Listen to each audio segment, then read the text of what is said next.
Hello, friends. Today I'm going to be doing lesson number one, the country family, in our new domain called Colonial Towns and Townspeople. Over the next few weeks, we're going to be learning what life was like in America hundreds of years ago. Hundreds of years ago, people made most of what they needed at home. Living back then meant doing a lot of work, and even the children had to help by doing it chores every day. Think in your head, do you do chores at home? On the count of three, tell me some of the chores that you do. One, two, three. Awesome. I heard you take care of your pets. I heard you make your bed. You help with dinner. In today's Read Aloud, we're going to describe a lot of the chores a family would have done hundreds of years ago on a farm in the country. Over the next few days, you're going to be learning about towns or places where farmers could go to buy things that would make life easier at home. Where are some places that we get food and clothing today? You're right, Target, Albertsons, Safeway.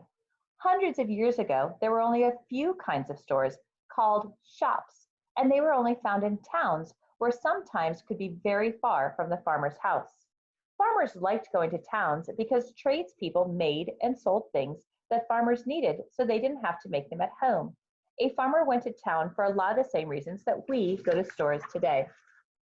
Over the next few weeks, you're going to be learning about tradespeople or people who had special jobs making clothing or building houses.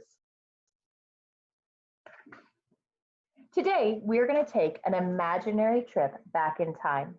By the end of this, I want you to be able to tell me what are different types of chores that people did on the farm in colonial times. And I also want you to be able to tell me what the word country means. About 300 years ago, in early American farm, if you lived in the country long ago, you and your family did most of the work necessary to survival right at home. A country is an area of land where homes are far apart from one another and most of the land is made up of farms. In the country, houses are far apart, so you couldn't rely on your neighbors or stores to get everything you needed. You had to make most things at home. Everything you needed, food to eat, water to drink, or use for cooking and cleaning, lighting to help you see after dark, heat when it turned cold, and clothing required a lot of work by the family. Even young children had to help out because there was so much work to do. There was no electricity or lamps, and there were no flashlights or lights. The only way to see after dark is to light the candles that you made at home. If you see in this picture at the bottom, there's a woman making candles. There were no electric ovens or stoves like we have today, so you had to build your own fire to heat your home and cook your meals. There were no sinks or faucets with running water inside the house like we have in the kitchens and bathrooms today, so you had to fetch any water you needed for drinking, cooking, or cleaning from a nearby creek or the well outside. There were no malls with clothing stores, so you had to make your own clothing. No supermarkets, so you had to grow your own vegetables, milk your own cows, and make your own cheese. Imagine doing all that work every day. At the start of a typical day in the country, the first thing a woman did was fetch wood to start the fire in the hearth or the fireplace. The hearth was the most important place in the home. Most of the chores to be done required fire, and especially in the winter, everyone needed to stay close to the hearth because it provided the only heat in the house. After building the fire, a country woman would most likely start her day by baking bread. Sometimes she would make her own flour by grinding corn kernels or wheat into a fine powder. Then she would mix this flour and water with yeast and let it rise for several hours. The dough would then be put into an iron pot with a tight lid and hung over the hearth. Can you see the dough in the picture?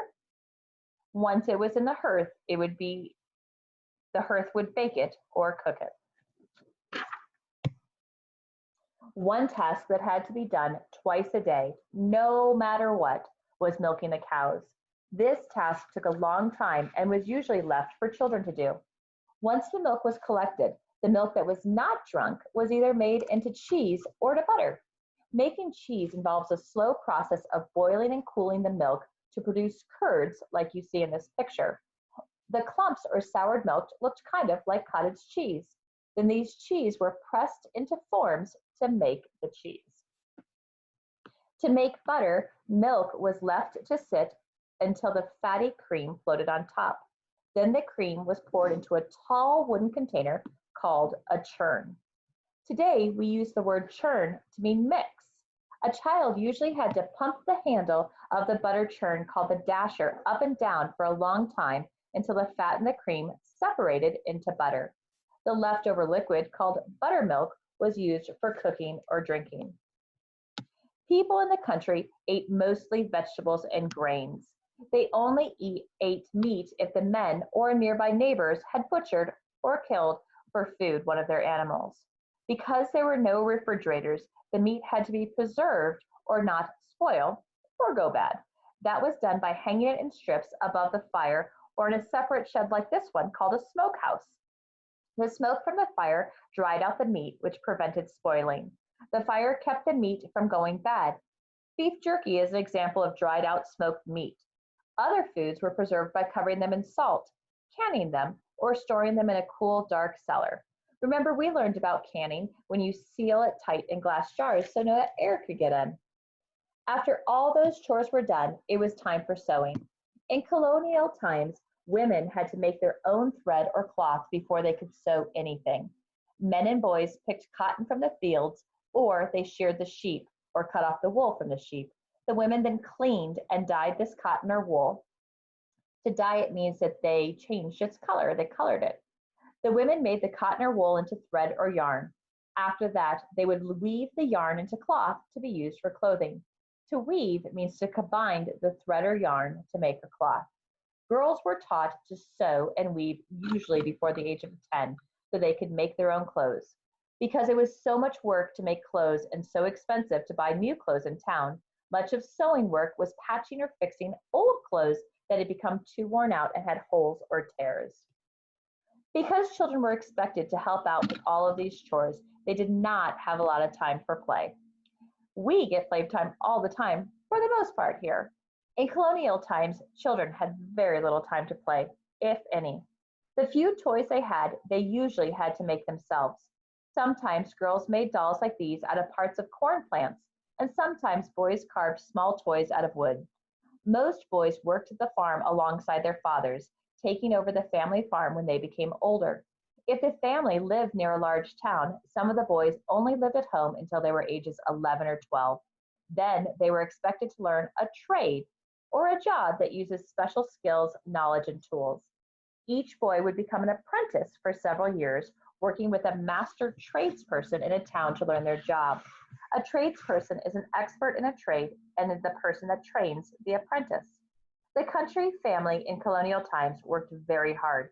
Sometimes a trip to town was welcome relief and a break for families during the daily tasks.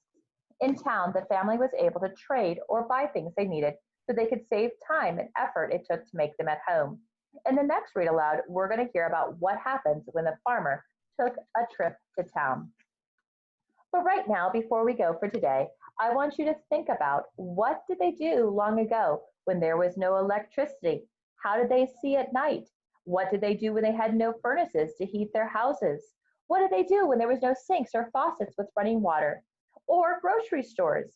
Could you tell someone in your family all of these things that colonial town people had to do to take care of their lives when they were living in the country? Until next time, keep thinking and learning.